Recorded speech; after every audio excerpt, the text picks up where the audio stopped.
Hello friends, मैं हूं महेश भास्कर और स्वागत है आपका हमारे यूट्यूब चैनल मुनि एजुकेशन पर। दोस्तों, आज के वीडियो की शुरुआत करने से पहले मैं आपसे एक रिक्वेस्ट करता हूं कि आप प्लीज़ हमारे चैनल को सब्सक्राइब कीजिए, क्योंकि आपके हर एक सब्सक्रिप्शन के ऊपर हम एक ट्री प्लांट करने वाले हैं। तो चलिए आज की वीडियो की शुरुआत करते हैं। दोस्तों, आज हम पढ़ने वाले हैं ऑब्जर्विंग स्पेस टेलीस्कोप इस चैप्टर के बारे में।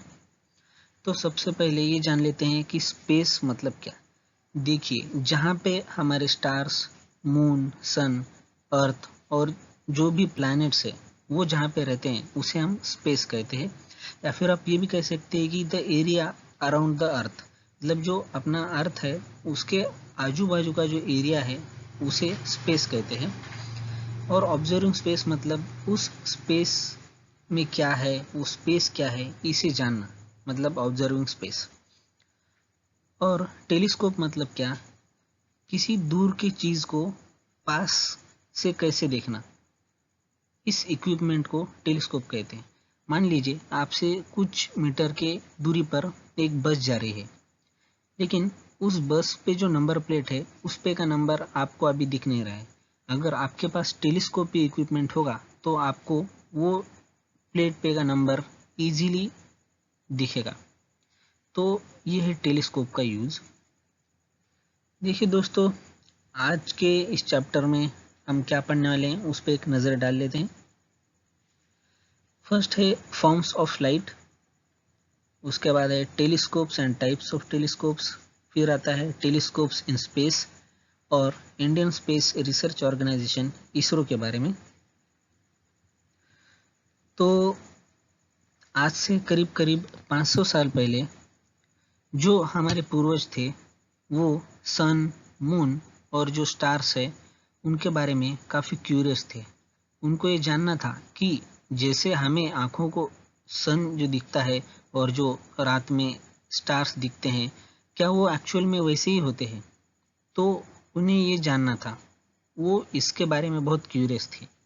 लेकिन तब उनके पास टेलीस्कोप जैसा कोई इक्विपमेंट तो था नहीं, तो वो खुद ही इमेजिन कर लेते थे कि स्टार जो है रात में निकलते हैं, मून जो है रात में होता है, सन जो है अपना सुबह को निकलता है। इस टाइप के जो क्वेश्चंस थे उन्होंने खुद ही इमेजिन कर लिया था इन क्वेश्चंस के आंसर्स को। अभी क्या होता है दोस्तों, जो स्टार्स है उनकी पोजीशन चेंज होती रहती है। तो हमारे जो पूर्वज थे उन्होंने क्या किया कि स्टार्स की पोजीशंस को चेंज होना और जो ऋतु है, हमारे वसंत ऋतु हो गया, हमारा वर्षा ऋतु हो गया, तो उन्होंने ये जान लिया कि इन दोनों में कुछ तो कनेक्शन है। तो अभी देखिए, खेती करने के लिए हमें ऋतु का ज्ञान होना बहुत आवश्यक है।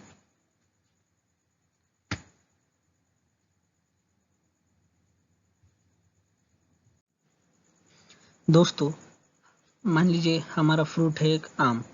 अभी जो मैंगो है वो साल के 12 महीनों में हमें मार्केट में नहीं मिलता है, वो एक स्पेसिफिक सीजन में ही मिलता है।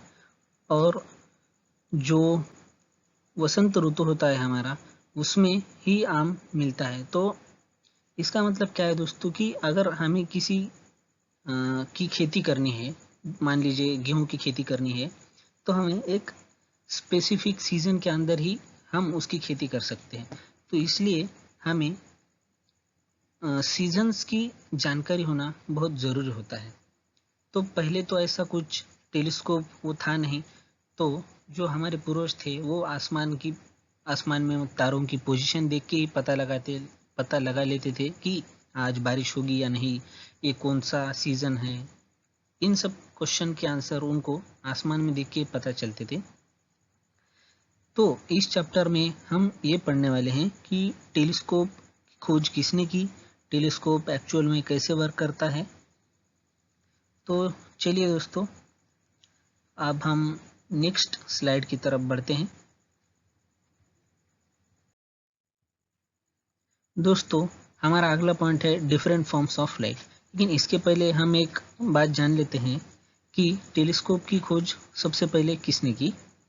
देखिए दोस्तों, हांस लिपर्सी ये एक साइंटिस्ट है जिन्होंने दो लेंस को एक के पीछे एक रखा, मतलब एक लाइन में दो लेंसेस को रखा, और उन्हें ऐसा पता चला कि अगर दो लेंस को हम एक के पीछे एक रखते हैं तो जो दूर की चीज़ है वो हमें थोड़ी करीब से दिखती है। तो इसकी खोज सबसे पहले उन्होंने की थी, मतलब टेलीस्कोप की खोज पहली बार हांस लिपर्सी इस साइंटिस्ट ने की थी सन मतलब 16 सेंचुरी में। अब उसके बाद 1609 मतलब 16वीं शताब्दी में ही गैलीलियो ने एक अलग टेलीस्कोप बनाया जो कि हांस लिपर्सी के टेलीस्कोप से काफ़ी अच्छा था। मतलब इसमें उन्होंने काफ़ी ज़्यादा लेंसेस का यूज़ किया था और उन्होंने इस लेंस से जो हमारे स्पेस है उसके कुछ रहस्यमयी चीज़ों की खोज की। जैसे कि हमारा जो सन है उस पे एक डार्क जगह है, मतलब एक स्पॉट है हमारे सन के ऊपर, एक डार्क स्पॉट है, तो उसकी खोज इन्होंने टेलीस्कोप से की गैलीलियो ने।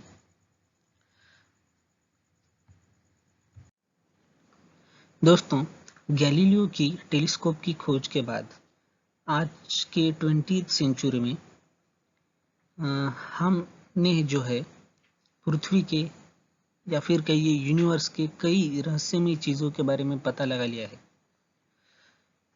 तो ये सब किससे पॉसिबल हुआ? टेलीस्कोप की वजह से। देखिए, हम अभी चांद की तस्वीर देख पाते हैं, मून मतलब मून के बारे में हमें पता है कि मून कैसा है, एक्चुअल में कैसा दिखता है, उसके ऊपर पानी है या नहीं है, वहाँ पे इंसानों के रहने के लिए ऑक्सीजन है या नहीं, इन सब चीज़ों के बारे में हमें पता चला है। तो काफ़ी हद तक रिसर्च हो चुकी है इस टेलीस्कोप के खोज के बाद। तो अभी देखिए एक नेक्स्ट पॉइंट पे आते हैं। नेक्स्ट पॉइंट जो है मतलब इस चैप्टर का एक पहला पॉइंट है डिफरेंट फॉर्म्स ऑफ लाइट। देखिए दोस्तों, light is an electromagnetic wave. Every wave has a characteristic wavelength.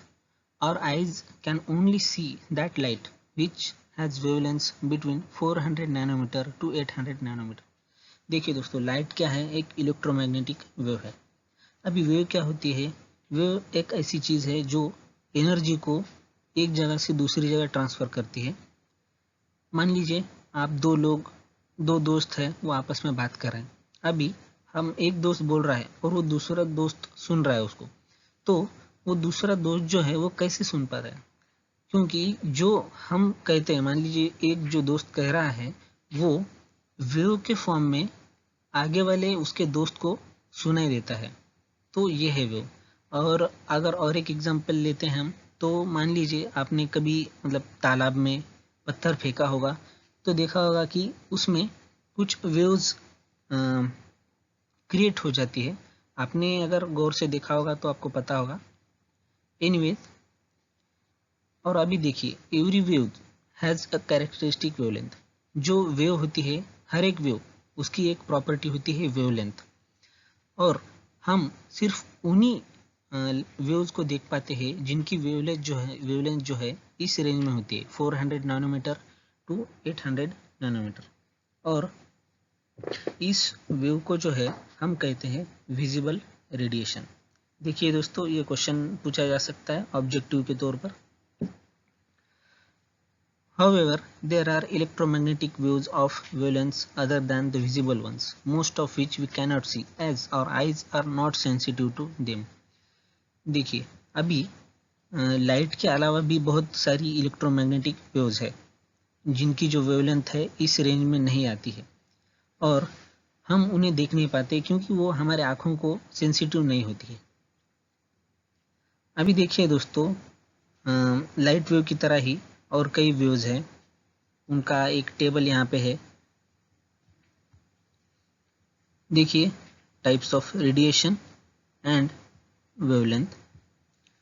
हमारे पास जो है दोस्तों रेडियो वेव्स होती है, उसकी जो वेवलेंथ है वो लॉन्गर देन अबाउट 20 सेंटीमीटर। उसके बाद है माइक्रोवेव्स, उसकी जो वेवलेंथ है वो 0.3 मिलीमीटर से 20 सेंटीमीटर तक है। फिर है infrared waves, visible light rays, ultraviolet rays, X rays and gamma rays. दोस्तों इन सब वेव्स में से हम सिर्फ विजिबल लाइट रेज को ही देख पाते हैं, क्योंकि उसकी वेवलेंथ जो है इस रेंज में 400 नैनोमीटर टू 800 नैनोमीटर। अभी देखिए, जो रेडियो वेव्स है, माइक्रोवेव्स है और इंफ्रारेड वेव्स है, उनकी वेवलेंथ जो है वो 400 नैनोमीटर से 800 नैनोमीटर इस रेंज में नहीं है। मतलब उनकी जो वेवलेंथ है वो 800 नैनोमीटर से काफ़ी ज़्यादा है, इसलिए हम इन्हें देख नहीं पाते, क्योंकि ये हमारी आँखों को नुकसान पहुंचा सकती है, मतलब हमारी आँखों के लिए सेंसिटिव नहीं होती है। अभी देखिए, जो नेक्स्ट वेव्स है, मतलब अल्ट्रा वायलेट रेज है हमारे पास, एक्स रेज और गामा रेज है, उनकी जो वेवलेंथ है वो 400 नैनोमीटर से कम है, इसलिए हम उन्हें भी देख नहीं पाते हैं। दोस्तों पिछले स्लाइड में हमने देखा कि हम हर वेव को नहीं देख पाते हैं, सिर्फ उन्हीं वेव्स को देख पाते हैं जिनकी वेवलेंथ जो है 400 नैनोमीटर से 800 नैनोमीटर के बीच में होती है। तो उन वेवलेंथ को देखने के लिए उन वेव्स को देखने के लिए हमारे पास जो टेलीस्कोप है उनमें से एक है ऑप्टिकल टेलीस्कोप। तो इसके बारे में जान लेते हैं। Most optical telescopes are made with 2 or more lenses as shown in the figure to collect the maximum amount of light coming from a heavenly object. The objective lens should be made as large as possible. देखिए दोस्तों, ये जो optical telescope है उसमें 2 या 2 से ज़्यादा objective lens का यूज किया जाता है। यहाँ पे आप देख सकते हैं इस डायग्राम के अंदर, ये हमारा एक लेंस है और ये एक है स्मॉलर लेंस। तो इसमें 2 लेंस का यूज किया है। अब इसमें क्या होता है दोस्तों, जो भी हमारा ऑब्जेक्ट है, मतलब हम जिसे देखना चाहते हैं, वहाँ से कुछ लाइट की रेज आती है और उस रेज को इस लेंस से पास किया जाता है। अभी देखिए, वो रेज आ रही है यहाँ पे ये, और जैसे ही वो इस लेंस में इंटर करती हैं और बाहर निकलती हैं तो वो अपनी डायरेक्शन चेंज करती हैं। देखिए ये थोड़ी टिल्ट हो गई है ये, और फिर वो एक जगह पे जाके कलेक्ट होती है यहाँ पे। अभी देखिए दोस्तों, हमें इमेज, मतलब जो ऑब्जेक्ट देखना है उसको अच्छे से देखने के लिए जो लेंस है वो जितना बड़ा होना चाहिए उतना अच्छा होता है। मतलब जितना बड़ा लेंस होगा हम इमेज को उतनी ही अच्छी तरह से देख पाएंगे। Using the light collected by an objective smaller lens called the eyepiece produces a large image of the source. Light rays change their direction as they enter a lens from the atmosphere, and again when they enter the atmosphere after passing through the lens. This is called a refraction. देखिए, मैंने कहा था आपसे दोस्तों कि इस lens से जो रेज पास होती है वो अपनी डायरेक्शन चेंज करती है। तो इस डायरेक्शन चेंज करने के प्रोसेस को क्या कहते हैं, रिफ्रैक्शन कहते हैं, और इस टेलीस्कोप को कहते हैं रिफ्रैक्टिंग टेलीस्कोप। अभी देखिए, ये जो हमारा बड़ा वाला लेंस है, इसमें से रेज पास हुई, अपनी डायरेक्शन चेंज की है और फिर यहाँ पे इस पॉइंट पे आके वो कलेक्ट हो गए हैं। अभी यहाँ से हम इस स्मॉलर लेंस के थ्रू इसे देख पाते हैं, और इस जो स्मॉलर लेंस है इसे क्या कहते हैं, आईपीस कहते हैं। अभी यहाँ पे जो हम ऑब्जेक्ट को देख रहे हैं उसकी इमेज यहाँ पे बनती है, मतलब हम उसे और अच्छी तरह से देख पाते हैं। दोस्तों इस टेलीस्कोप को कहते हैं रिफ्रैक्टिंग टेलीस्कोप। चलिए दोस्तों, अब अगले स्लाइड की तरफ बढ़ते हैं। दोस्तों ऑप्टिकल टेलीस्कोप में हमने देखा कि ऑप्टिकल टेलीस्कोप जो है वो लेंस, 2-3 लेंस को मिलकर बनाया जाता है, और हमें जितनी बड़ी इमेज चाहिए होती है उतना ही बड़ा लेंस यूज़ करना पड़ता है। लेकिन बड़ा लेंस बनाने में काफ़ी मेहनत लगती है और उसका जो वेट है वो भी काफ़ी बढ़ जाता है। बड़े लेंस बनाना काफ़ी मुश्किल होता है। और दूसरी बात दोस्तों, जो लेंस है ऑप्टिकल टेलीस्कोप के अंदर, वो टेलीस्कोप के जो है एक अपोजिट साइड पे रखा होता है, और जो स्मॉलर लेंस है वो एक अपोजिट साइड पे रखा होता है। इसलिए जो है टेलीस्कोप की लेंथ बढ़ जाती है और उसे मैनेज करना काफ़ी मुश्किल हो जाता है। और एक ड्रॉबैक है दोस्तों इसका, जो इमेज बनती है ना ऑप्टिकल टेलीस्कोप से, मतलब जिसमें लेंस यूज किए हैं, उसमें कुछ एरर्स होते हैं कलर्स को लेकर। मतलब जैसे अभी मान लीजिए कोई इमेज है, उसका में कलर रेड है, तो ओरिजिनल इमेज का तो कलर रेड है, लेकिन हमें उस टेलीस्कोप में से देखने के बाद कुछ और ही कलर दिखेगा, मतलब थोड़ा कलर में चेंज होगा, तो ये एरर्स उसमें आते हैं दोस्तों, और इसे क्रोमेटिक एब्रीवेशन भी कहते हैं, सॉरी क्रोमेटिक एबेरेशन भी कहते हैं। तो देखिए दोस्तों, to overcome this difficulties telescopes are made using concave mirrors. इसीलिए हम जो टेलीस्कोप बनाते हैं उसमें कॉन्केव मिरर और कॉन्वेक्स मिरर का यूज करते हैं। और मिरर्स में क्या होता है दोस्तों, as light rays get reflected by mirrors in these telescopes they are called reflecting telescope. Mirrors में जो है ये लाइट रेज आ रही है, ये रेज जो है रिफ्लेक्ट हो जाती है और फिर आगे चली जाती है, तो इस रिफ्लेक्ट होने की वजह से ही इन टेलीस्कोप्स को क्या कहते हैं दोस्तों, रिफ्लेक्टिंग टेलीस्कोप्स कहते हैं। In order to get a bright image of a source, large mirrors are necessary so that they can collect a large amount of light from the source। अभी जो देखिए दोस्तों, जो सोर्स है हमारा, मतलब जो ऑब्जेक्ट है जिसे हमें देखना है, वहाँ से कुछ लाइट रेज आती है और वो इस मिरर से रिफ्लेक्ट होती है और फिर यहाँ पे आई पीस में वो फोकस करती है। इसी तरह हम ब्राइट इमेज देखते हैं, लेकिन हमें जितनी अच्छी इमेज चाहिए उतना ही बड़ा मिरर यूज करना पड़ता है, और बड़ा मिरर बनाना काफ़ी आसान होता है as compare to making large lens.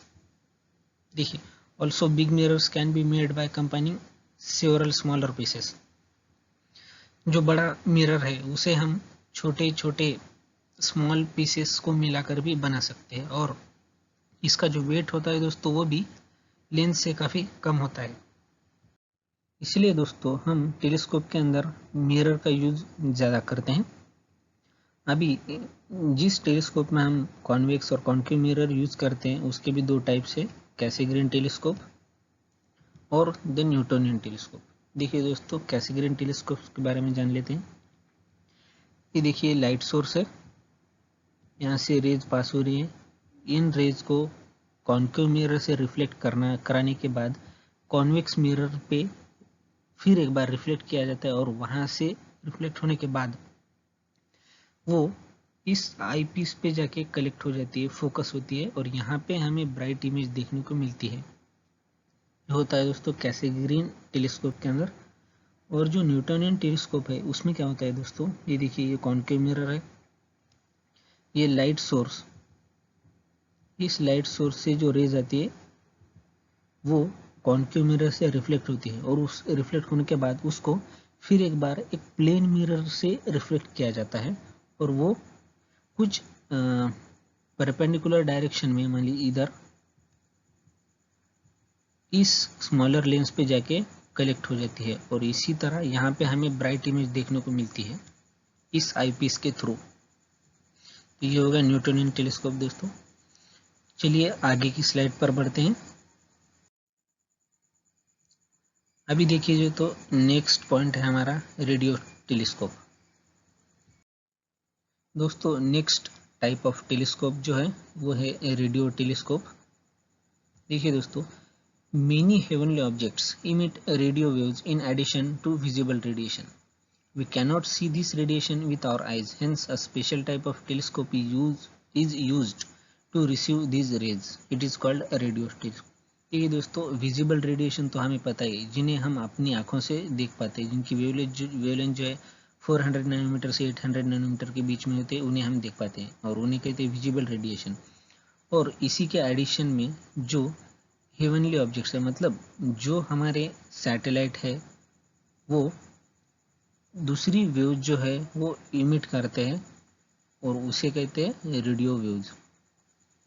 अब देखिए ये जो रेडियो वेव्स है हम उन्हें अपनी आंखों से देख नहीं पाते हैं, और इसीलिए एक स्पेशल टाइप का टेलीस्कोप जो है वो यूज़ किया जाता है इन रेडियो वेव्स को देखने के लिए, और उसे कहते हैं रेडियो टेलीस्कोप।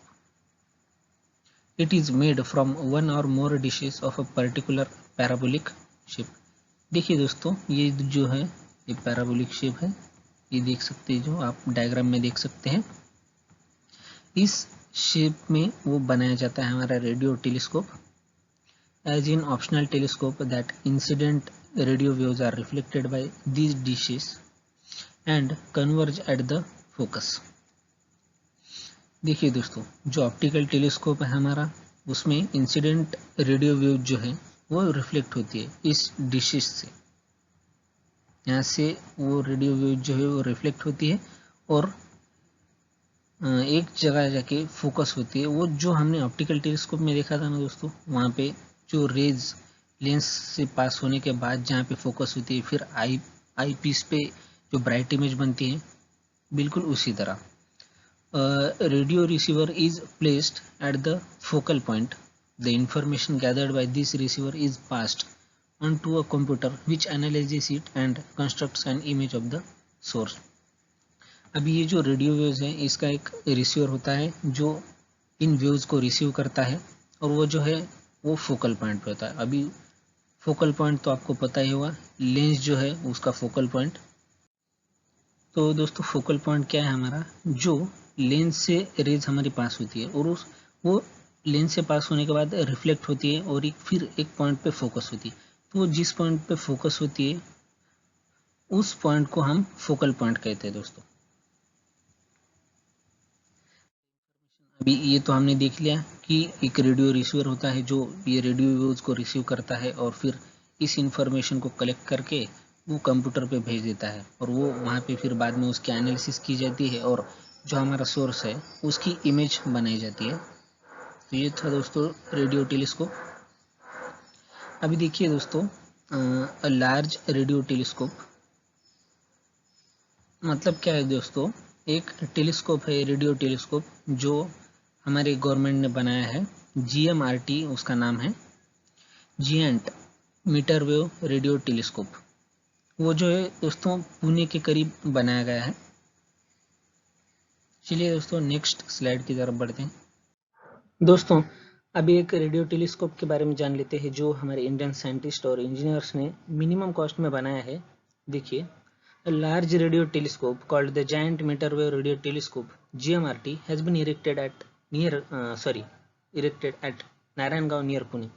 जो महाराष्ट्र की पुणे सिटी है उससे कुछ किलोमीटर की दूरी पर एक नारायणगांव है जहां पर इस रेडियो टेलीस्कोप को बनाया गया है।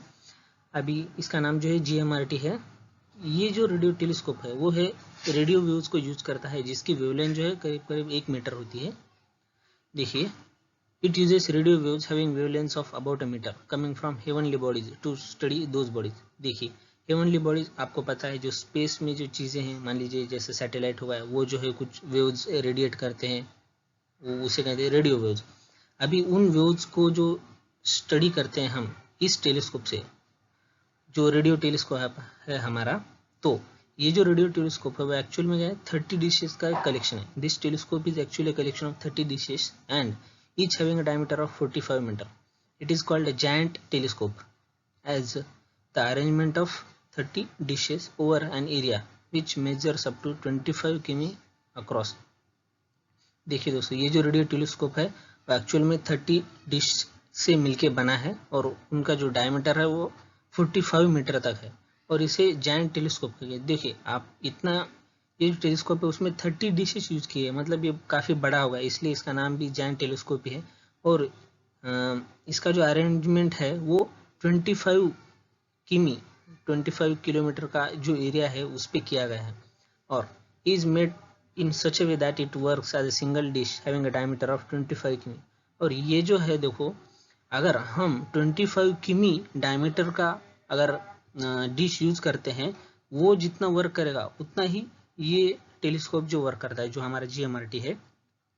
This means that the GMRT gives the same data that we would have got from a telescope having a single dish of 25 diameter. देखिए, हमने देखा 25 किमी डायमीटर की अगर डिश यूज करते हैं हम, मान लीजिए, तो वो जितना डेटा हमें देगा उतना ही हमारा GMRT जो है वो हमें देता है। GMRT has been made by Indian scientist and engineers at minimum cost. ये जो रेडियो वेव्स है, जैसे मैंने पहले भी कहा था कि इंडियन साइंटिस्ट ने और इंजीनियर्स ने बनाया, वो भी मिनिमम कॉस्ट में। चलिए दोस्तों अब अगली स्लाइड की तरफ बढ़ते हैं। नेक्स्ट पॉइंट है दोस्तों टेलीस्कोप्स इन स्पेस। देखिए दोस्तों, हमारे अर्थ के सरफेस पे कुछ टेलीस्कोप्स होते हैं विजिबल लाइट को ऑब्जर्व करने के लिए। और रेडियो टेलीस्कोप भी होते हैं। तो क्या होता है दोस्तों, वातावरण में होने वाले कुछ प्रेशर के और टेम्परेचर के चेंजेस की वजह से हमें जो ऑब्जेक्ट की इमेज अच्छे से नहीं मिल पाती है। देखिए, अब इस पॉइंट पे और अच्छे से समझते हैं। Visible light and the radio waves emitted by heavenly bodies in space can pass through the Earth's atmosphere and reach the Earth's surface. So, optical and radio telescopes can be erected on the surface of the Earth.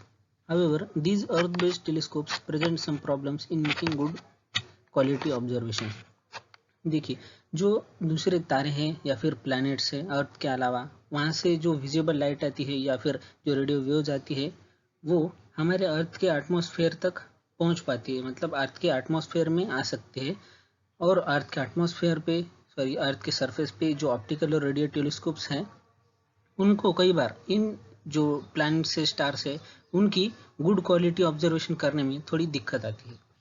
The visible light coming from a heavenly body has to pass through the Earth's atmosphere to reach the Earth's surface. During this journey, some of the light is absorbed by the atmosphere and the intensity of the light reaching the Earth's surface decreases. देखिए दोस्तों, जो visible light तारों से इस telescope के तरफ आती है, वो इस जर्नी के दौरान क्या होता है दोस्तों, जो अर्थ का एटमॉस्फेयर है वहाँ तक पहुँचने में उसकी जो इंटेंसिटी है वो थोड़ी कम होती है और वो जो कुछ लाइट जो है वो एटमॉस्फेयर में ऑब्जर्व कर ली जाती है। तो इसी वजह से जो है हमें गुड क्वालिटी इमेज नहीं मिल पाती। और दूसरी एक प्रॉब्लम है दोस्तों इसमें, जैसे हमने पहले भी डिस्कस किया था कि एटमॉस्फेयर में होने वाले प्रेशर और टेम्परेचर के चेंजेस की वजह से हमें अच्छे ऑब्जर्वेशंस नहीं कर पाते हैं। चलिए दोस्तों, नेक्स्ट पॉइंट की तरफ बढ़ते हैं। देखिए दोस्तों, कुछ और टेलीस्कोप्स के बारे में जान लेते हैं। In 1990, the National Aeronautics and Space Administration launched into space an optical telescope called the Hubble telescope. It has a mirror of diameter 94 inches and is orbiting the Earth at a height of 589 km from it. This telescope is still working and has helped to make important discoveries. देखिए दोस्तों, हमारे India ने जो है एक telescope बनाया है जिसका नाम है हबल टेलीस्कोप। ये जो है 1990 में बनाया गया था। इस टेलीस्कोप के अंदर क्या है दोस्तों, एक मिरर है जिसका डायमीटर जो है वो 94 इंचेस का है और ये जो है हमारे अर्थ से करीबन 589 किमी इतनी दूरी पर रखा है और वो जो है अर्थ के अराउंड रिवॉल्व करता है और ये अभी भी रिवॉल्व कर रहा है दोस्तों, आज की तारीख में भी। और इससे हमें काफ़ी कुछ डिस्कवर करने को मिला है, मतलब काफ़ी कुछ पता चला है हमारे स्पेस के बारे में दोस्तों। और 1999 the national aeronautics and space administration launched an X ray telescope named Chandra. दोस्तों, 19th सेंचुरी में जो हमारी नेशनल एरोनॉटिक्स और स्पेस एडमिनिस्ट्रेशन जो एजेंसी है, उन्होंने एक एक्स-रे टेलीस्कोप बनाया था जिसका नाम था Chandra. In space to study X rays coming from heavenly objects, special mirrors which can reflect X rays were used in this telescope. और ये जो चंद्रा टेलीस्कोप था दोस्तों, इसमें जो है कुछ स्पेशल मिरर्स यूज किए गए थे जो हमारे सैटेलाइट है या जो दूसरे स्टार्स है उनसे आने वाली रेज को ऑब्जर्व करने के लिए। Chandra has given us very useful information about stars and galaxies. The telescope is named after the famous Indian scientist Subramaniam Chandrasekhar. देखिए दोस्तों, इस टेलीस्कोप की वजह से हमें बहुत सारी इन्फॉर्मेशन मिली है जो हमारी गैलेक्सी है और जो स्टार्स है उनके बारे में। और अच्छी बात यह है दोस्तों कि इस टेलीस्कोप का जो नाम है वो हमारे इंडियन साइंटिस्ट सुब्रमण्यम चंद्रशेखर जी है, जो कि एक काफ़ी बड़े साइंटिस्ट है जिन्होंने साइंस की दुनिया में काफ़ी कुछ खोज की है, इनके नाम पे रखा गया है। चलिए दोस्तों, अभी नेक्स्ट स्लाइड की तरफ बढ़ते हैं। नेक्स्ट पॉइंट है दोस्तों Indian space research organisation ISRO. Indian space research organisation Bengaluru, this institute was established in 1969 with the aim of developing technology for making and launching of artificial satellites.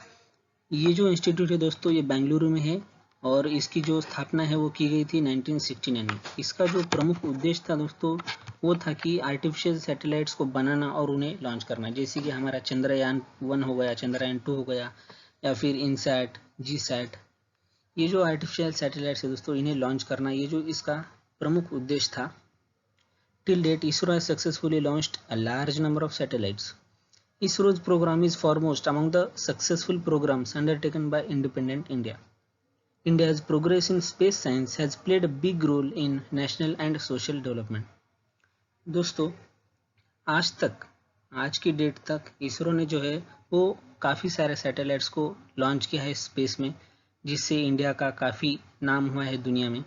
और इसरो का जो programme है ये सैटेलाइट को launch करना, ये इंडिया में हुए अब तक के कई अच्छे कामों में से एक है। और इंडिया ने जो है स्पेस साइंस में काफ़ी हद तक प्रोग्रेस की है, और इसका जो योगदान है वो नेशनल और सोशल डिपार्टमेंट में भी बहुत है।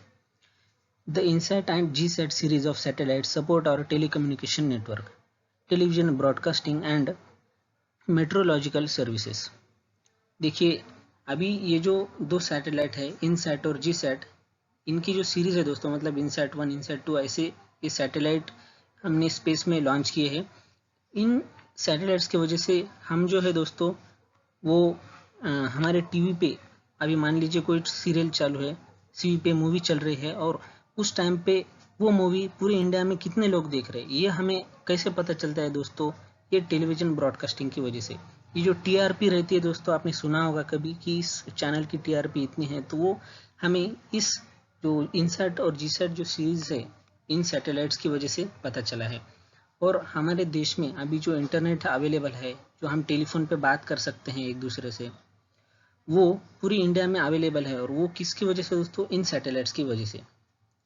The EDUSAT satellite in this series is used exclusively for education.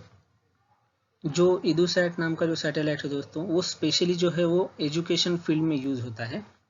The IRS satellite series is used for the monitoring and management of natural resources as well as disaster management. देखिए दोस्तों, जो IRS satellite है वो जो है हमारे natural resources जो है उनको मॉनिटर करने के लिए और मैनेज करने के लिए यूज होता है। और जो नैसर्गिक आपत्ति जो होती है दोस्तों, जैसे हमारा भूकंप हो गया या फिर महापूर हो गया, ये जो समस्या है दोस्तों, जो नेचुरल डिजास्टर है, उनमें ये जो IRS सैटेलाइट है उसका यूज होता है। मतलब आपने सुना होगा, देखो जो समुद्र, जो हमारा सी है, उसके जो किनारे पर आपने देखा होगा कि कई बार बहुत हवाएं चलती है और पेड़ गिर जाते हैं नीचे, उससे काफ़ी नुकसान होता है दोस्तों। तो वो जो नुकसान होता है दोस्तों, वो नुकसान होने के पहले ही, मतलब उस तूफान के आने के पहले ही हमें उसके बारे में पता चल जाता है कि इस समुद्र के किनारे पे इस तूफान के आने की आशंका है। तो ये किससे पता चलता है दोस्तों? जो IRS सैटेलाइट है इस सीरीज का, उसके वजह से हमें पता चलता है। इंडियन स्पेस रिसर्च ऑर्गेनाइजेशन जो है दोस्तों इसरो, इसने अभी वर्ल्ड में काफ़ी कुछ खोज की है। अब पूरे दुनिया को, यहाँ तक कि US को भी हमारे इंडिया का पावर पता चल गया कि मतलब इंडिया ने बहुत कुछ रिसर्च किए दोस्तों। इंडिया के बहुत सारे सैटेलाइट जो स्पेस में है, अर्थ के अराउंड रिवॉल्व करते हैं दोस्तों। अभी हमारे इस चैप्टर के आखिरी पॉइंट की तरफ बढ़ते हैं दोस्तों, जो है AstroSat. In 2015 Indian space research organisation ISRO launched an artificial satellite called AstroSat in space. देखिए दोस्तों, 2015 में जो है हमारे जो इसरो है, इंडियन स्पेस रिसर्च ऑर्गेनाइजेशन, उसने एक आर्टिफिशियल सैटेलाइट लॉन्च किया था जिसका नाम था AstroSat. This satellite has ultraviolet and X-ray telescopes and detectors. Most of the parts used in this satellite are made in India. It is a unique system having different kinds of telescopes on a single satellite. देखिए दोस्तों, ये जो satellite था उसमें ultraviolet rays और x ray telescope जो है, और मतलब अल्ट्रावायलेट और एक्सरे इन रेज को डिटेक्ट करने वाले टेलीस्कोप्स थे। और इसके जो मैक्सिमम पार्ट्स थे दोस्तों वो इंडिया में ही बने थे, और ये जो है अच्छी बात है हमारे लिए। और ये एक ऐसी सिस्टम है, मतलब it is a unique system जिसमें जो है डिफरेंट टाइप्स के टेलीस्कोप यूज़ किए गए हैं। Indian scientist are studying various aspects of the universe using the data obtained with this telescope. और ये जो टेलीस्कोप है दोस्तों, इससे जो हमें डेटा मिल रहा है, हमारे साइंटिस्ट जो है इसकी स्टडी कर रहे हैं यूनिवर्स के जो मतलब यूनिवर्स की खोज करने के लिए। तो ये था दोस्तों एस्ट्रोसैट। मैं आशा करता हूँ कि आपको ये वीडियो पसंद आया होगा। अगर पसंद आया तो प्लीज़ हमारे चैनल को सब्सक्राइब कीजिए और वीडियो को लाइक कीजिए। अगर आपको कुछ समझ में नहीं आया हो, कुछ डाउट हो, तो आप कमेंट सेक्शन में पूछ सकते हैं।